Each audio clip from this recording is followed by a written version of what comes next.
2023 Lancaster County Board of Supervisors meeting to order. Let us stand for the pledge.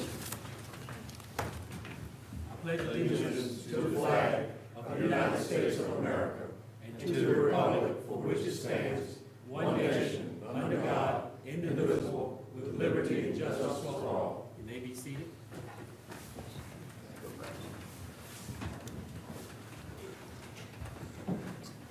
We're getting ready to open up the public input session, and each person that has something to say that's not already on the agenda, you have 3 minutes, and at the end of 2 minutes, I will hold up this sign and let you know you only have 1 minute remaining. At this particular time, we now have the public input session open. Anyone want to speak? Anyone online? Public input session is now closed, all right? Virginia Department of Transportation. Good evening. How are you all tonight? Good, good. Good. How you doing? I'm good, thank you. We've been working, cutting brush on various routes, Slabtown, Weems Road, and Lumber Loss Road, cleaning ditches and making drainage repairs on Granville Bay, Weems Road, and James Lane, and we were responding to a ditching complaint on Weems Road today. We replaced a pipe on 354, and we've done some asphalt patching on Blueberry Point Road, Crab Point Road, and Whitechapel Road. We've continued to patch potholes countywide. We picked up litter countywide, and we've been addressing work orders.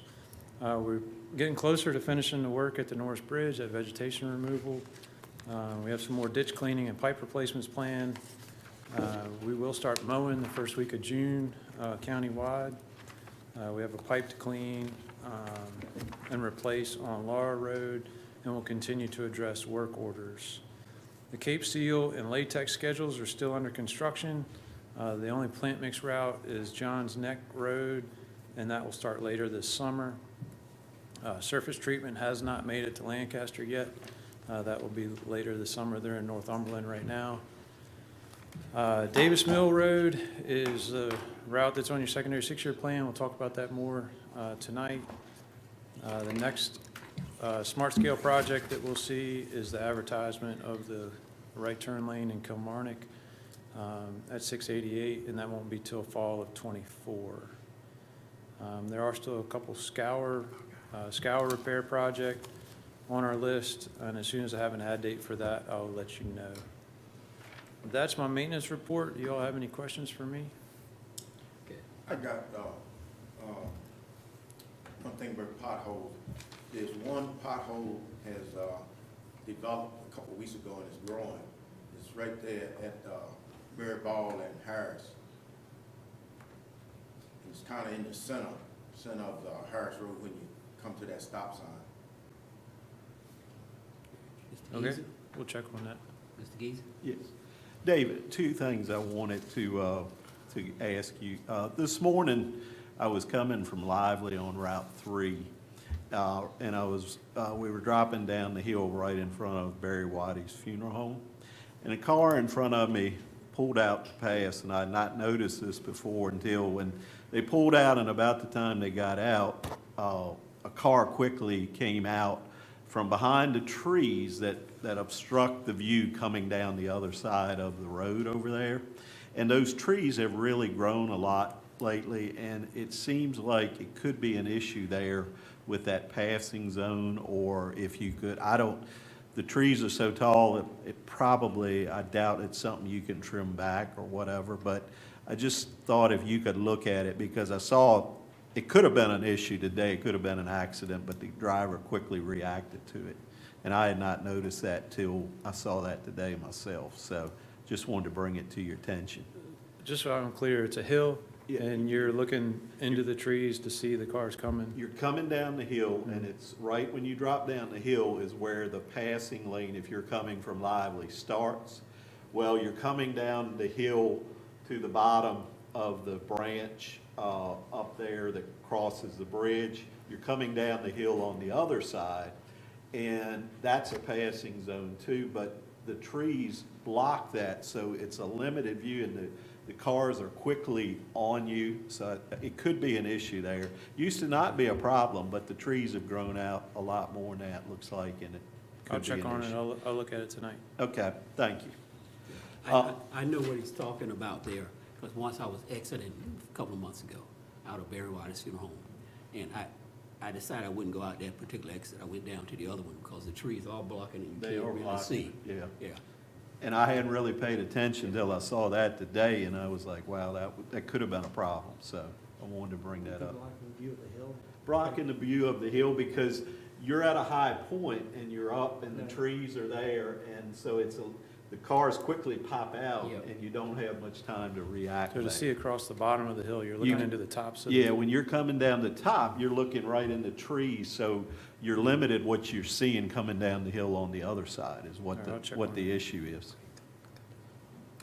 The other thing I wanted to present to you, I've been approached, and I think Don shared this map with you, been approached by a citizen that they want, the area down there would like to try to get a golf cart community down the end of Old Orchard Road, and I believe it's Griffin Landing Road. And we mainly, I told him that he had talked to someone at VDOT, and he said, well, it was our decision for the board to do, but this area, Don said he checked it today, drove it, didn't have any posted speed limit anywhere on it. So we didn't know at what point, what would qualify for this golf cart community down there. So didn't know if you could help us with that or not. So maybe it's something we could take action on in the next, maybe possibly the next meeting. Sure, I'll review it and let you know. I'm assuming if no signs are posted, there is no posted speed limit, so the statutory speed limit of 55. That's what Don said. He didn't see any posted signs Right, today. unless the I have sign- not been down there to see. Unless there happens to be a sign that's missing or knocked down, but we can check that. The golf cart communities are only allowed on 25-mile-an-hour road, and we would not sign a speed limit in order to allow a golf cart community. So Okay. we would do a speed study, and the speed would be what the speed study reflected it should be, and that's what the safe speed limit would be. If it happened to be 25, then you could allow a golf cart community, but we don't do it vice versa. Okay. But if you let me look at it, Yeah. and then I'll tell you what my thoughts are. I'll talk to the traffic engineers, and before we spend money on speed studies and things, I'll give you an idea of what I would expect the result to be. That'd be great. Thank you. Mr. Payne. We got a email from Chris Cuserna. He said he'd spoken with you all about these rumble strips that are being installed everywhere and the noise concern that they are potentially pose. Do you know what, he says that you've had some conversations with him, I guess, but where this project stands in Lancaster County and where it's being driven by and who's making the decisions of where Sure. these items go? Because I kind of agree, when I was going over to Courthouse Road, some of those strips extend actually into the roadway beyond the white line, and it's pretty easy to hit those, and if you're driving past somebody's house constantly and those are going off, it would be a huge detriment to those property owners. And So it seems the, to me this just started happening. It was never a project that was brought to this board that I'm aware of being something that was going to be occurring in our counties. So I think it'd be important to kind of brief where this is or what the rollout's supposed to be. So the rumble strips are a statewide initiative, trying to reduce the number of fatalities on the road. The most severe crashes are when people run off the road. So the rumble strips are highly effective, keeping people on the road. They do come at a cost of noise. But it's a statewide initiative on all primary routes. So all your routes numbered 599 and below would be eligible for rumble strips, and we're putting them either on the edge line or off the edge line if there's room. There are about 10 different standards for rumble strips. And they're getting added on all the primary routes. So eventually they'll be on every road. Not every road, just primary routes. So Route 3, Route 354, 222, 200, 201, but none of your 600 or higher routes. Is there any way for a list of those roads to be created and so the public is aware of this? Because Sure. it's fallen out of the blue. The public's had no input, and all of a sudden, there's something being created in a neighborhood that's detriment to their living there. Well, it is on the primary route, so it's not on local streets, it's not on neighborhood streets. But when people live on Route 3, then it would be in front of their house. Okay.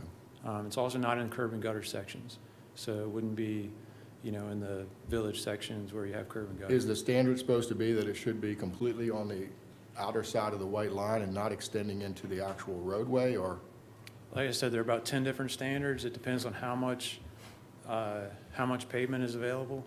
The further you put the rumble strip away from the edge line, the less effective it is, because by the time somebody hits it, they have less room to recover on the pavement. So the preference is to put it close to the edge line or on the edge line. If you have bike traffic, or we expect bike traffic, if you put it in the middle of the paved area beyond the edge line, then you're taking that away from the bike traffic, that availability. So there are a lot of variables. How much pavement do we have there? If we only have 2 inches of pavement, then we push it back toward the edge line because that pavement's going to deteriorate if we mill it out. There's just a lot of variables that go into it to determine, how they're placed. But I can get you all that information. Okay. Thank you. David, you do have that in the center line on the higher, on the secondary roads, don't you? Yeah, the center line is easy because you got plenty of room. Yeah. The edge line's tough because every once in a while you get, some of the roads you have a foot or two of pavement beyond the white edge line. Other roads, you barely have enough room to get a white edge line in on the pavement. Yeah. So it just depends on the routes. Okay. Like all the 200 routes, there's not much pavement beyond. Was this a decision made by the General Assembly, or is it a VDOT administrative decision? I would say it's probably a VDOT decision. I don't know that it was written into code, but it is a statewide initiative. Any additional questions, comments before he moves on? Thanks for the work of Dungeons. Yeah, thanks for making me aware of the issue. Okay. All right. Yeah, you're not finished, are you? Well, you got to open the public hearing. Oh, I thought you were going to present it first. Okay. Whatever you want to do. If you'd like for him to go through Yeah. his PowerPoint. Glenn, give me, Yeah, go ahead and present it, and then we'll have a public hearing. yeah, give me PC2. There you go.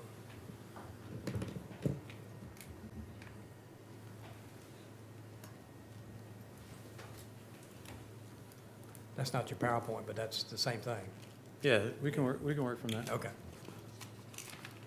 All right, so this is the presentation for the public hearing for the secondary 6-year plan. It is the secondary routes, so not the primary routes. It's all the routes 600 and above. And it is a 6-year plan, so it starts fiscal year 24 and runs through 29.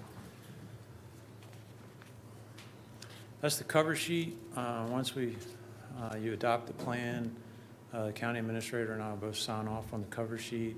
You can see there the funding comes from 2 different sources. Telefees can be used on, you have much more flexibility on using the telefees on what you want to use them for.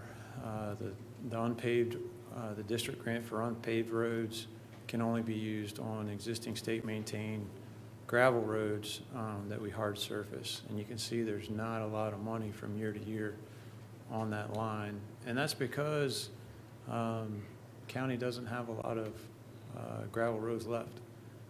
So you're doing a good job in getting those hard surfaced. But there's about $32,000, $34,000 each year in the plan. If you move to the next slide, the only project we have in the plan right now is Davis Mill. That's a portion of Davis Mill, a little less than 1/4 of a mile. We have that budgeted at $100,000. Depending on what you want to do, that funding becomes available in FY24, which is July of this year. So our tentative plan is to hard surface that next 1/4 mile late this summer into the fall. If you want to reprioritize, we can do that. You just need to let us know what it is you want us to work on. There is a countywide engineering survey line item there, and that's where we have all the excess funds parked for now. We do want to keep about $25,000 of previous funds in that line item so it's available should we need it. And that's where things like speed studies and things like that would come out of that line item. The last one there is a future unpaved road funds, and I think there's $2,000 to $3,000 a year in that for a total of $12,000. Traditionally, the county has spent this money on the rural rustic program, and that is hard surfacing existing gravel roads that are already in the state system. We're not taking new roads into the system with this program. They can't carry more than 1,500 vehicles a day. They have to be identified as a line item in the secondary six-year plan, just like we did for Davis Mill. They need to predominantly be for local traffic. So if you were going to do a rezoning or you're aware of some development, along the road, then that road wouldn't be a good candidate. Drainage improvements need to be minor, so typically we might replace a cross pipe or some entrance pipes before we hard surface, but nothing very extensive. There's a link there on that page for all the details of the program.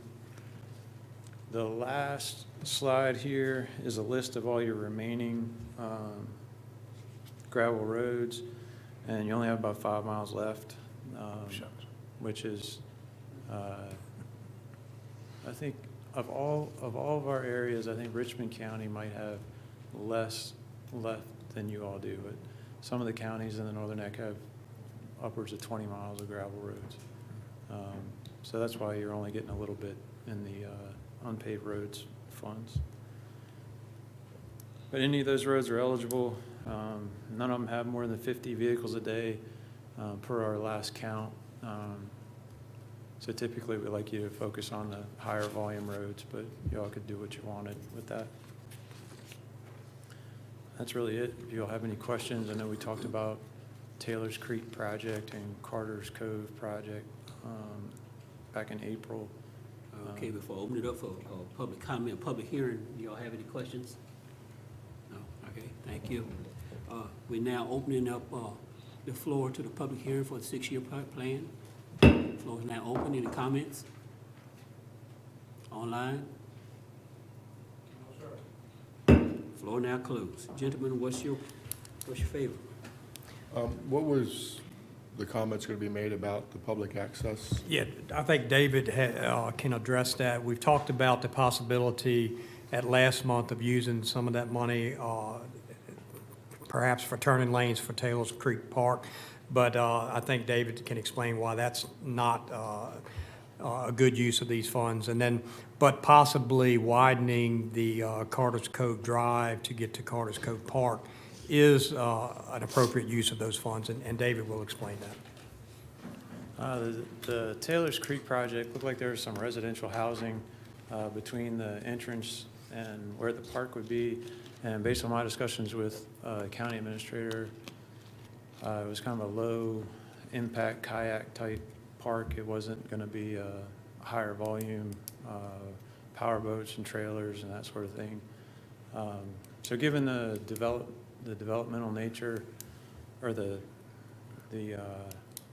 I guess the speculative interest that's still involved in constructing that road and selling those lots, I think it would be better at this point to focus on Carter's Cove. It sounded like that was a more intense developed park, and it's already a state maintained road there. And there's an existing problem with the dip there between Johns Neck and Carter's Cove. So I think that's something we could address within the budget that wouldn't require additional county funds to try to build turn lanes or whatever on 222. My concern kind of my thought. with Taylor's Creek was the speed limit more than the amount of traffic, is that it is a straight stretch, and it's easy to get up to 55 or higher. and with more traffic being there, I was just seeing some potential Yeah, problems. you would need to get, I mean, I would doubt you're gonna meet a turn lane warrant. I don't think it's warranted based off of our standards. That doesn't mean you can't put it in. But it's not something that VDOT would require the developer to do when the road was built. And it didn't sound like the park is gonna generate enough traffic. You would need about 20 right turns per hour to warrant a I turn hope lane. it's that busy. What about like a sign that says watch for turning vehicles or something like that, if that's something that could be put up maybe if necessary? We would do a sign like that, if it were justified, you know, for some reason. We probably wouldn't do it preemptively. Let's go back and visit Carter's Cove Drive for a second here. I heard you, Hold on a minute. All right, is this dealing with 6-year plan? Yes. Maybe. Yes. All right, go ahead then. I heard you say something about the depth, which that need to be addressed. But did you look at anything for us, the shoulders going in there? Anything can be done with the width of that road going in after you turn off of Johns Next Road? Yeah, the existing right-of-way is 30 feet wide. It's 30 feet wide. So we can do whatever it is the board wants us to do. We can go acquire a 50-foot right-of-way. We can widen the road to whatever you want it to be. We just need to define the scope of the project so we can come up with an estimate and then see if it could be funded within the 6 years of the 6-year plan. The money that you have in the plan, $30,000 a year, it's not going to go very far when you get into construction and you start buying right-of-way and moving utilities and that sort of thing. So Don, I mean, is the next, we discussed this in the meeting about them doing some survey work up there to survey that, and I mean, would that would fall on us to do, correct? well, I mean, I can have it done using your second, I can use the countywide Engineering? engineer and a survey to figure out what it is we want to do. Okay. because at the end of the day, there's no way there's enough money in this plan to do this. So No. this type of scope of project would have to be built into the cost of that project development. Yeah. I'm just talking about the engineering cost of the survey work, but I mean, if you Which think. would basically scope out what could be done and how much it could potentially cost. Is that what that would provide? Right. We do a cost estimate and, you know, if you want to put in a wider shoulder so somebody can pull off to allow somebody else to pass, if you want to get rid of the dip and we do some construction at the entrance to try to make that easier for vehicles to come in and out. So Yeah. you just need from us what we envision we want to do it there. So Don, if you get something to him, I mean, I think what I'm hearing, correct me if I'm wrong, David, is you can use some of the engineering money in the secondary 6-year plan to survey the Carter's Cove Drive for recommended improvements for widening to accommodate Carter's Cove Park. I mean, in a nutshell, is that? Yes, we could Okay. do that. I mean, I think it would be good to know, do you just want to widen at the entrance? Do you want to widen the entire road down to the park entrance? I mean, how much survey do you want us to do? yeah, that's what I was talking about. Yeah, Give him I mean- exactly what we want. You know, ideally, I think we would like to have it widened all the way to the park so that, you know, a boat, Have we looked at Virginia Outdoor Foundation or funds? Is there a program to work on roads and fix roads up for public access and for parks? Recreational access funds? Yeah. Yeah, I mean, that's a separate project, and I can get you information on that. This I may don't have it qualify tonight. if it's a public access. Well, I think we need that survey and what can be done to that road, because it's a real like hindrance on what ultimately gets developed on that site, really.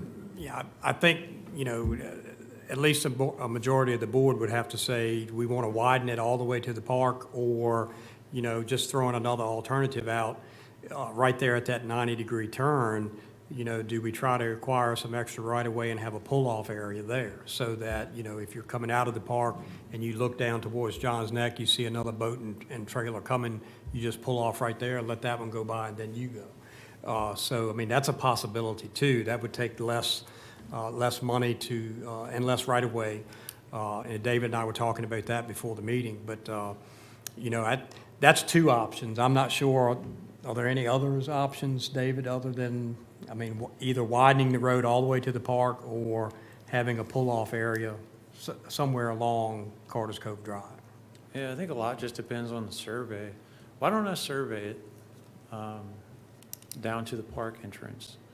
And we'll call Miss Utility and get the utilities located and see what we're dealing with. And then we'll just come back. We can add a project anytime. We'll have to have another public hearing.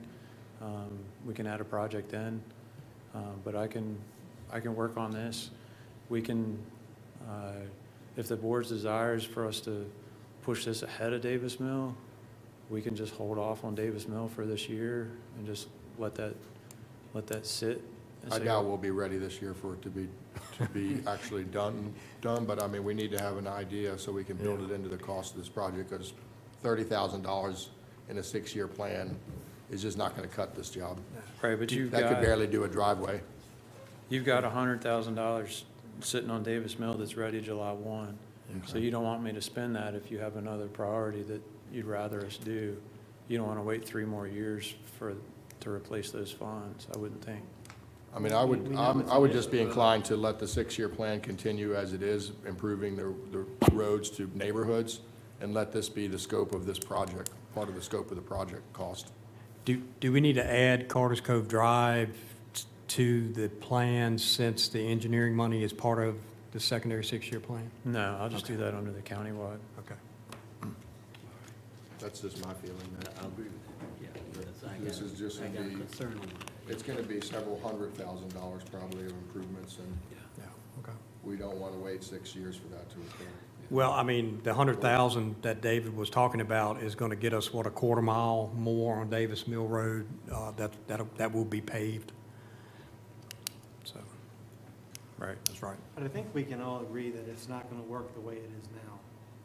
We're gonna have to do something. Going to have to do something, yeah, It I just, think so. it just isn't feasible. I think doing the survey, let him come back with us and say, okay, we can do, this is what we can do. Yeah. Yeah, so, yeah. Have more information to work with, Yeah. yeah. All So right. is that the direction of the board? You want me to survey Carter's Cove from John's Neck down to the park entrance? Should we Yes. just put that in a motion? Yeah, why don't you? All right, I move that we direct VDOT to do a engineering study for Carter's Cove Park and the road, the access road to it. Which is the name of that road? It's Carter's Cove Drive, I believe. Oh, Carter's Cove Drive. all right, you've heard the motion, all in favor of the vote, say aye. Aye. All right, all opposed? All right, motion carries. Okay, now, So does that, David, does that give you, now that gives you direction on the engineering money, as far as the 100,000 in the secondary 6-year plan, do you need them to also make a motion to proceed with the unpaved road schedule as presented? Yeah, well, we need It'd to be adopt the nice to know. 6-year Yeah, plan, yes, so yeah. I'd move that we adopt the 6-year plan as presented. all right, you've heard the motion, all in favor of the motion, say aye. Aye. All right, motion carries, the plan is adopted. All right, so you want me to move forward with Davis Mill this fall? Yeah. Okay. That's it? All right. Thank you all. Thank All right, you. thank you. Thank you, David. All right. Okay, we have presentations. School board? Both Jessica and Travis are at the regional baseball game tonight. They emailed me earlier, Lancaster is hosting Matthews, and so they said they'll give you a double update in June, but they're just not here tonight. Okay. I can't say everything is on schedule at the middle school. We kind of questioned that today at our meeting, and the construction people said everything is on schedule. Olivia, your name came up several times in that meeting, so somebody thinks highly of it. Thank you, sir. I've heard lots of good compliments, so keep up the good work over there. Okay, we're moving on to the public hearing. Mr. Gill? Mr. Chairman, the public hearing tonight is on your proposed 2023 tax levy ordinance. Lancaster County sets its tax levies by ordinance, so we had to advertise twice and hold a public hearing to amend this ordinance. This is identical to 2022. There are no changes. As you see, real estate is holding at 63 cents per hundred, general personal property at $2.04 per hundred.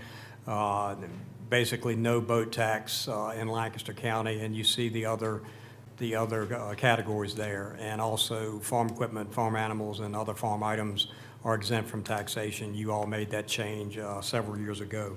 So the budget that you will consider under the consideration items with your resolution of adoption and resolution of appropriation are based on these tax rates. Again, no change from 2022. No change. All right. Any comments before we open up the floor for public hearing? I would just commend staff and their departments for their fiscal responsibility, given the news that could be happening in some of our other neighbors. Yeah. All right. The floor is now open for public hearing on this matter. Any comments? Mr. Costello? I'm picking on it. We're inviting people. All right. You're doing well. All right. Online? No, sir. All right, public hearing now closed. Mr. Chairman, I move that the proposed tax levy as presented be adopted. All right, you've heard the motion. All in favor, say aye. Aye. Unanimous vote. All right, it's adopted. Okay. Consensus docket. I move for approval of the consensus docket. All right, you've heard the motion. All in favor, say aye. Aye. All right. Now passed. Salaries and invoices. All right, salaries and invoices. Get the file up here. Okay. Mr. Chairman, I move that we approve the monthly expenditures for May 2023 as follows. Total invoices, $1,864,757.32. Total payroll, $361,955.69, for a total of $2,226,713.01, of which capital improvements were $1,246,026.30, and ARPA funds of $75.58. Okay, gentlemen, you've heard that. All right, all in favor of accepting this, say aye. Aye. Unanimous vote, it carries. All right. American Rescue Plan, funding for Phase 1 of the Tri-Way Trails. Mr. Carter. Good evening, gentlemen. I'm Jimmy Carter. I'm here representing the Tri-Way Trail Committee, working to create that trail that connect Kilmarnock, Irvington, and Whitestone together. I'm here tonight to request $280,000 of ARPA funding to build a connector from Harris Road, the Hospital Road, over to the old King Carter Golf Course paths. There's 2,400 feet there, as you see on the screen. What we're proposing to do is we've already dedicated a right-of-way to the county across the property that's owned by Carter Financial Corporation. There's a 1.7-mile right-of-way that's already been granted an open space easement to the county. If we can get this constructed, then that means that someone could bike from the town line, Harris Road, to the back of Compass. So that would be a significant, I'm allowing bikes and people to use the old golf cart paths off King Carter Golf Course that will hook to this. While they may not align to the easement, I don't see any necessity to have the burden of realigning those right now. I'm more interested in trying to see what we can do to get as much of the trail built. So I'm proud to say that we've raised $280,000 to date. So what you would be doing under a public-private partnership would be matching those funds. And so I'm here to answer any questions you have. Jimmy, on this beginning of the connector here, would there be a parking access here at the beginning of the road, or? Not at this point, Jason. We think at this point no, not at this point. So if somebody wanted to, say, park, they'd have to go over to where Dead Rise Golf They can park there. and access the trail That's perhaps right. somewhere there? That's right. That's right. Is it gonna be gravel, Jim? It would be gravel. So at this point, it Oh, would they be got hard, it'd be hard surface, with the fines on the top, so it'd be good for biking. A lot of the bike trails that we've seen, like the Creeper Trail here in Virginia and stuff, are gravel, hard packed, and so we think that's a much more affordable route right now than paving. So I'm more interested in seeing how far we can run the trail rather than, and then we'll come back and pave it later. What are the cost paths? Are they gravelled or hard surface? I'm sorry, cart paths, they are paved. Yeah. So do we have any determination of other places of where you would be able to park and get on the trail at this point? We're working on that, Jason, but right now, we are looking at trying to see about, we may try to fit in a couple of parking spots up there at that entrance right there, but it's, at this point, it's ill-defined. But I think we might be able to get a couple of parking spots right there. And would this funding also provide stuff such as like signage and stuff like that as well? We think so. So this combined with the monies that we're sitting on right now, that 280 that we haven't used, with signing and all that would be integral. And we've already gotten in our plans of the study that we had, we've got samples of the types of signs that we're going to do. So yes, we would go ahead and incorporate the signing so it looks authentic. And when would you anticipate we could cut the ribbon on this first section? I'd like to think we're going to do it this fall. So we're going to get with Don. We're going to bid this out following county, bid procedures. And so we'd like to go ahead and get this thing bid out here in the short term. I'd like to think that this fall, depending on whoever wins the bid, that we can go ahead and get that built. It's not a very complicated build. It's just like building a driveway. We'll take the soil off. We'll probably put down some fabric, and then we'll rock up to just above surface. So it's a pretty simple build. It's just a matter of, So what is the estimated cost for building that section right there? that will be, I don't want to say too much because we're going to be bidding it, but let me say, from the preliminary conversations I've had with people like Earth Resources and others, just to try to figure it out, Bill, the indication is that the $280,000 we're asking for tonight will more than cover this cost. But that's really what I was asking. That's right. I understood what you're asking. So this should take care of it. I'm confident that we can get it built with this. We gotta have plans. Yeah, we will have to have plans. Go. Yeah, well, we've already got the right-of-way delineated, and we already have construction sort of plans, what it is. So we do have that in terms of how much substrata we're taking out, and so that will all be, we can show you that will all be as part of the RFP. We'll need to delineate that. I'm happy to, so why don't I can work with Don, and we'll put that package together before it's bid out and have it for your review. Well, we have a engineering, contract with engineer as needed, so. Yeah. Right, And that's right. And you- So Bay Design is our engineering firm, and they're on top of it all. And we've met with staff on it in terms of what criteria do we need to meet in order to bid this out. sometimes the most obvious things are harder things. Say no more, Mr. Cornwell. So, we think this is good, so. So where this is coming out on Harris Road? Yes. Right above, where you go back to, Sort of there near DMV Drive, sort of up from the child education center. Yeah. Up back toward Berry Ball Road. Yes, Yeah. that's right. Well, it looks like it's going to come out close to where Yeah. Savard Pools is. Yeah, it is. You can Yeah. see it right there. Yeah. Right. It's And this sort of kind of a- aligns, as you might remember, when we gave when we did the school site purchase, Yeah. we put a road through there. This is sort of aligning off of the Okay, so school dedicated There's a road. road through there, so. That's right. Okay. It sounds like if we don't allocate ARPA money, we might end up losing it, so we better spend it before the federal government tries to take it back from us. And I know, just for general knowledge, we have $1,214,897.16 in ARPA funds remaining. And if you think they're going to take it, I'm more than happy to take all of it tonight. I can amend my ask. Man, I will say, people are excited about it. I've just heard so many good things. So when you start this, parking may be an issue. I think people are going to jump on it right Good.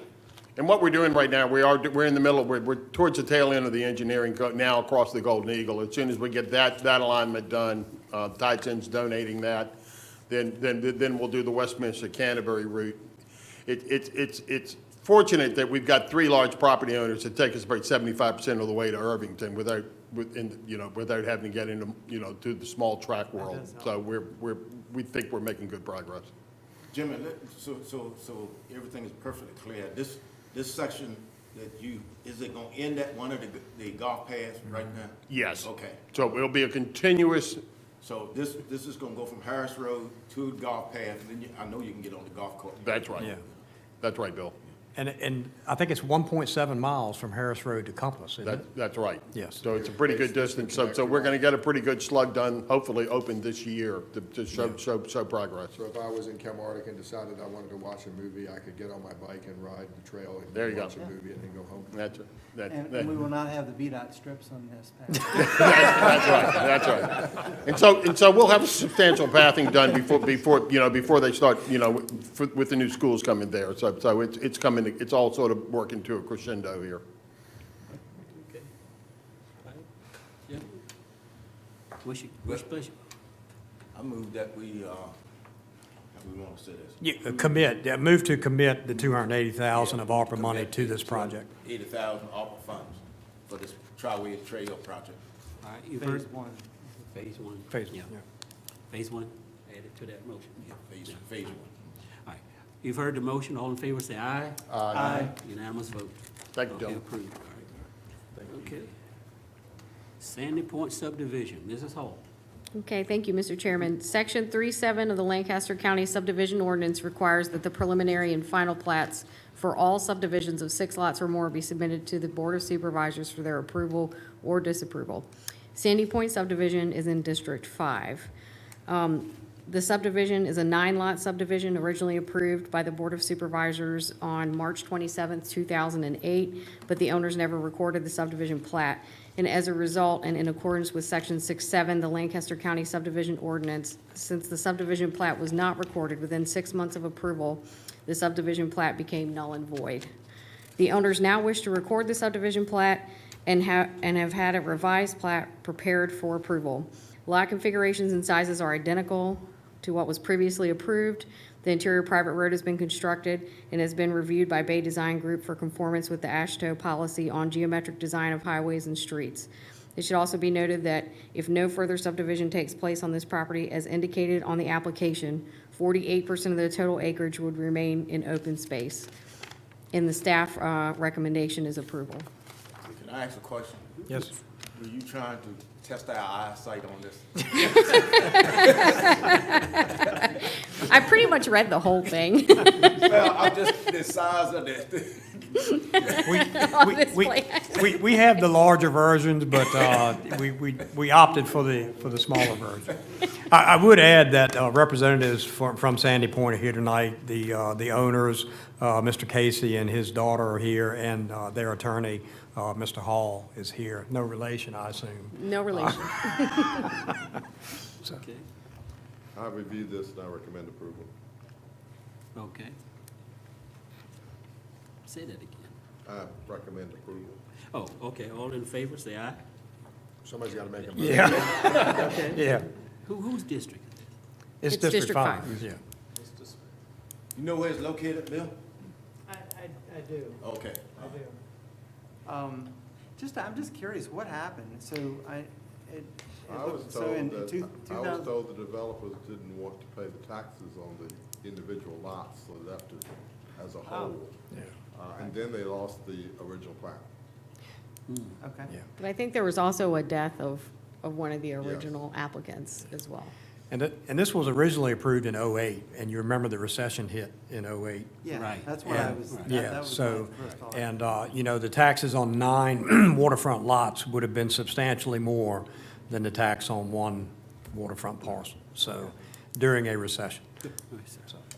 Channing Hall, from over across the big ditch in Williamsburg, on behalf of C.C. Casey Limited Company.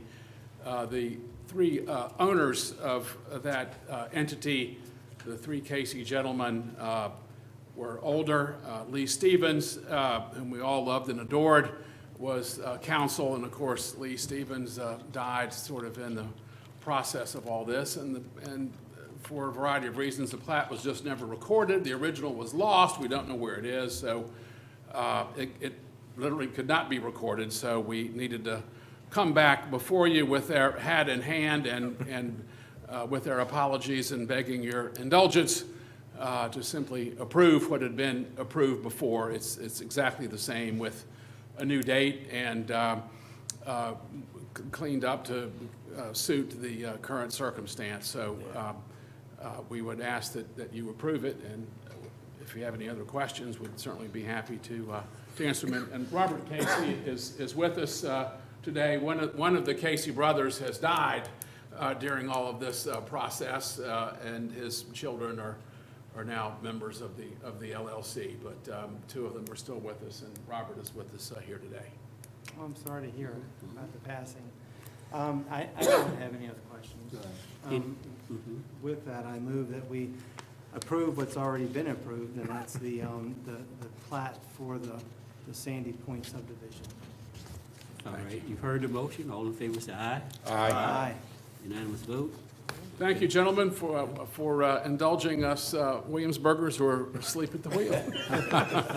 Thank you. I don't know what the big ditch is. What is it? The river. Okay. The river, yes, sir. My little colloquialism. Thank you. Okay. All right. Mr. Gill? Mr. Chairman, your next consideration item is a proposed right-of-way agreement with Dominion Energy. This is for the proposed Taylor Creek Park development in Weems in order to provide electrical service to the New Tides employee housing development that's currently under construction, and subsequently to the county's proposed Taylor Creek Park. Dominion Energy needs an additional 15 feet utility easements across the two county-owned parcels that abut Weems Road, 222.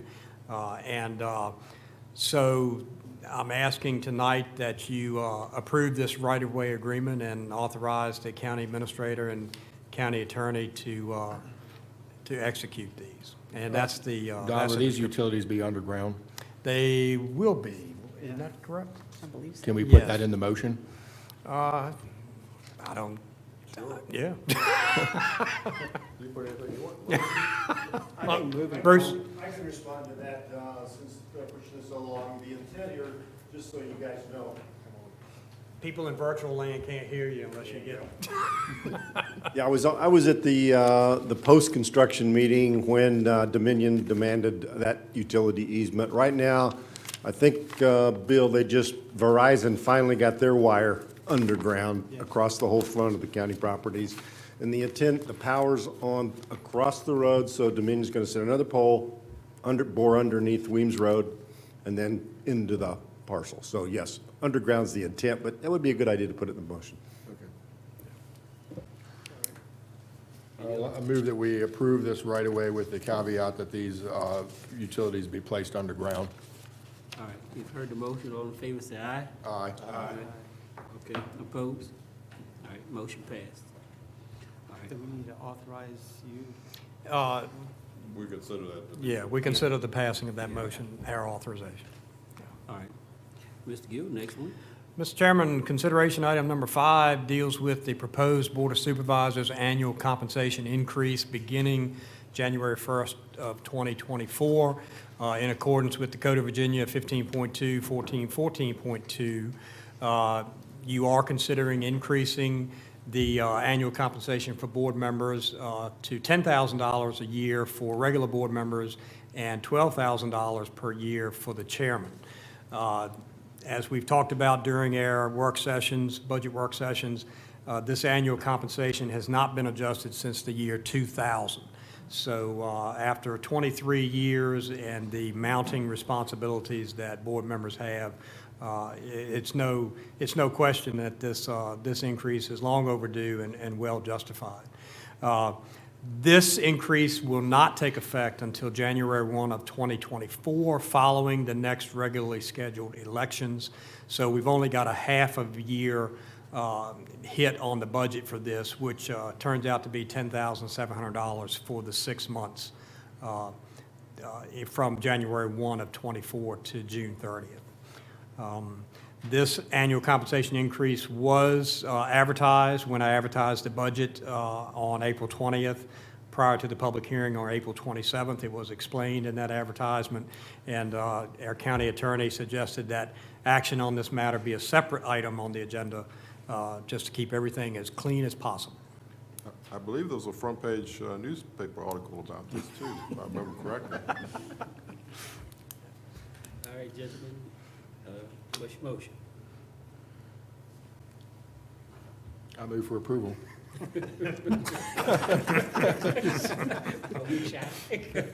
All right, you've heard the motion. All in favor say aye. Aye. Opposed? All right, motion carries. All right, I'm making up for last month for not making any motions in my absence. It was a short meeting last month, if I remember correctly. yeah, They didn't have somebody bloviating up here all meeting, right? all right, Mr. Gill, next one. Mr. Chairman, consideration item number 6 is the proposed general fund and capital improvement budget resolution of adoption for FY '24. You've had 5 budget work sessions getting to this point. The Code of Virginia 15.2.2506 requires a public hearing, which you held on April 27th, and it also requires that you wait at least 7 days before taking action on the proposed budget, and it has to be adopted prior to July the 1st. This is the typical budget adoption resolution that you see each year, and then it's broken down by each department with the various amounts there. I also, this does take into consideration the increase for the Board of Supervisors. It also takes into consideration the increases for the Planning Commission, Wetlands Board, Board of Zoning Appeals, and Board of Equalization. You all at our last meeting recommended doubling that per meeting pay from $100 per meeting to $200 per meeting.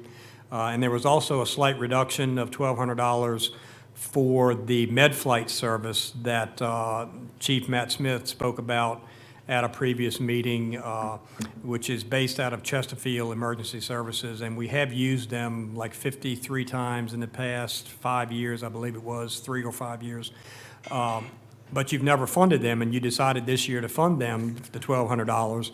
And then earlier this month, I got a letter from Chesterfield EMS that says that the Virginia State Police is now going to pick up the entire budget for that med flight. So I took that $1,200 out. So this is what's left, a grand total of $39,222,436. That includes the $18 million and change for the schools.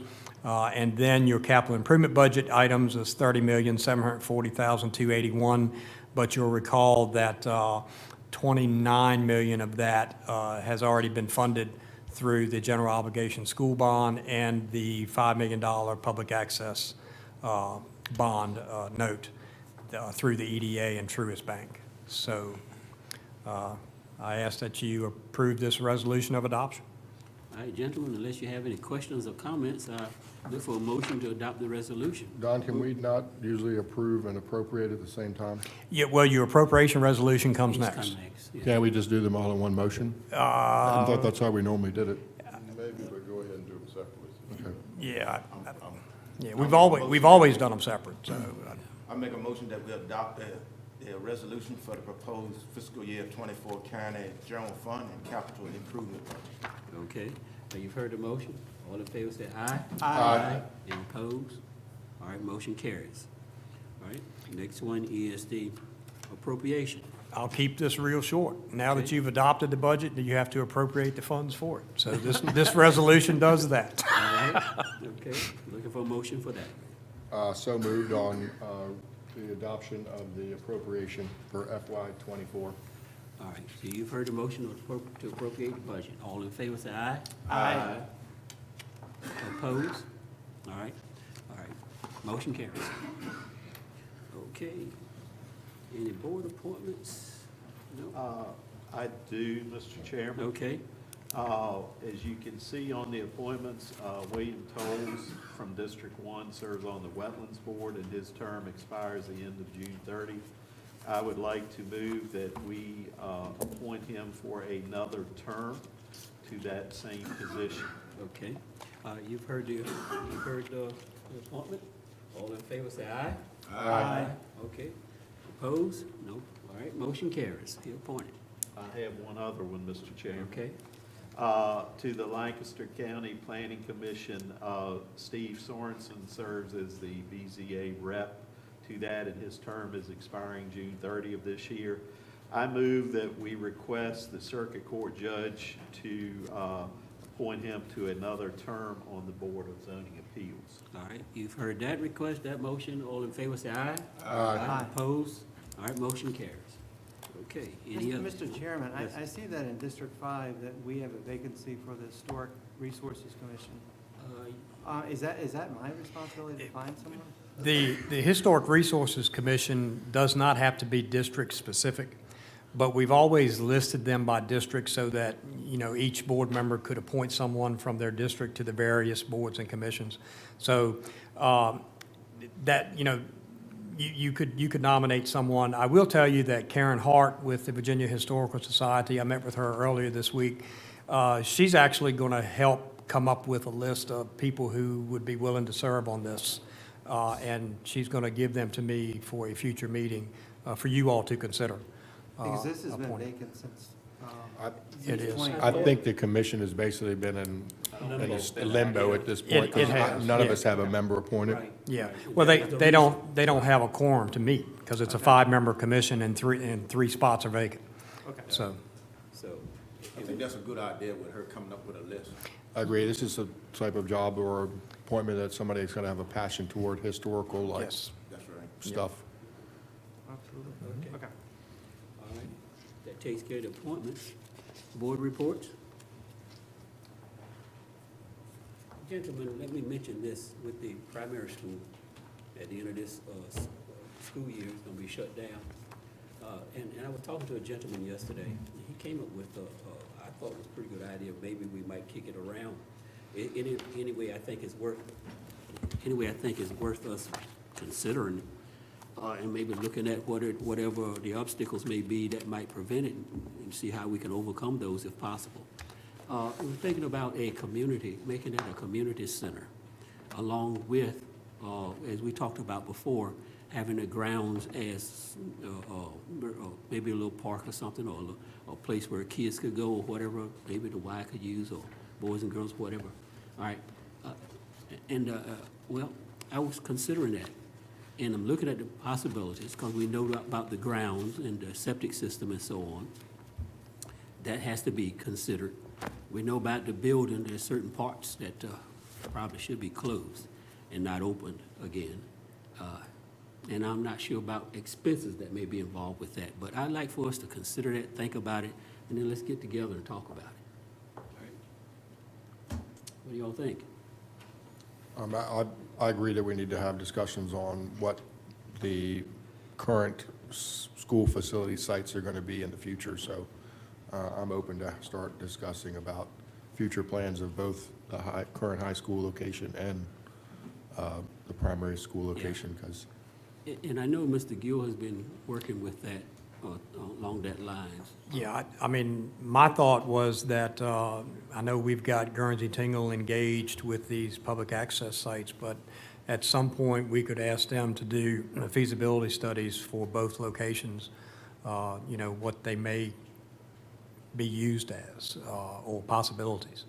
I think obviously, the current high school site, in my mind, would be an ideal location for expansion of county administration offices, because we're busting at the seams up Agree here. with that, yeah. And we could also bring back the EMS to that location, get them out of a rented situation. But all those things can be, told to Guernsey Tingle during the process of that. So if you don't mind, pass that Feasibility study. along about the community center. I mean, I can do that. Do you have any other, anything written down about that, or No. just, okay? Just an idea. One of the things we keep in mind, whatever we plan, even though the school's gonna be closed this year, they plan to use that as a storage. Yeah, building. yeah, for So- one more year. Right, so Yeah. just keep that in mind. Okay. Board reports, any others? All right, county administrator report? Just one thing real quickly. A couple of months ago, you had a consideration item about Maradica Baptist Church wanting or requesting that the board donate pictures, portraits of past ministers, pastors of their church for their new history museum.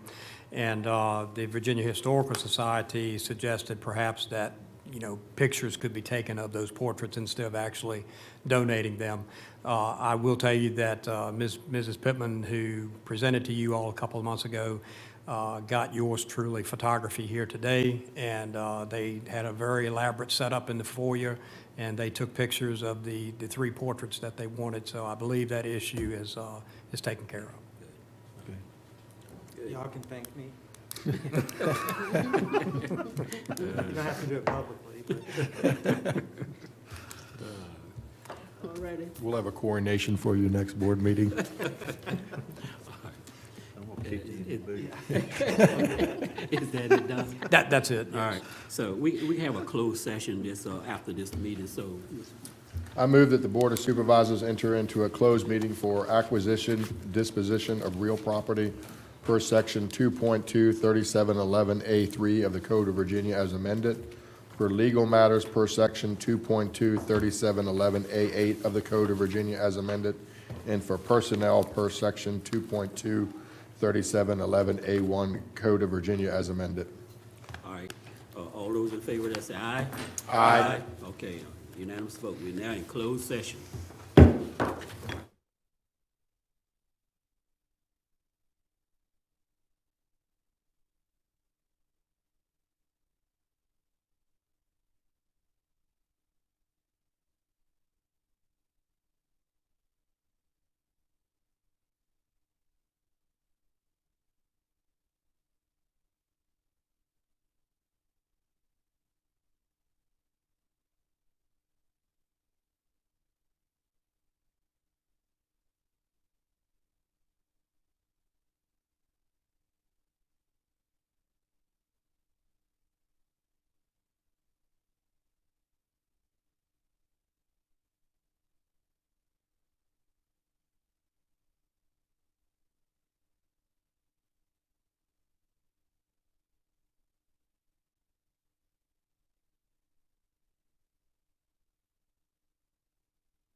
call this meeting back to order out of a closed session. I move that the Lancaster County Board of Supervisors adopt the following certification resolution. And what I usually state, then I'm gonna ask this question. Now therefore be it resolved that the Lancaster County Board of Supervisors hereby certifies that to the best of each member's knowledge, only public business matters lawfully exempt from open meetings required under the Virginia Freedom of Information Act were heard, discussed, or considered in the closed meeting to which the certification applies. And number two, only such public business matters as were identified in the motion by which the closed meetings were convened were heard, discussed, or considered in the meeting to which this certification applies. Before vote is taken on this resolution, is there any member who believes that there was a departure from the requirement of number one and number two above? If so, identify yourself, state the substance of the matter. All right, hearing nothing. All right, I call the question. Mr. Bellows, I certify. Mr. Lee, I certify. Mr. Geezy, I certify. Mr. Smith, I certify. Mr. Palin certifies. Okay, certification resolution is adopted. Okay, I'll entertain a motion for adjournment. So move. All right, all in favor, say aye. Aye. Meeting adjourned.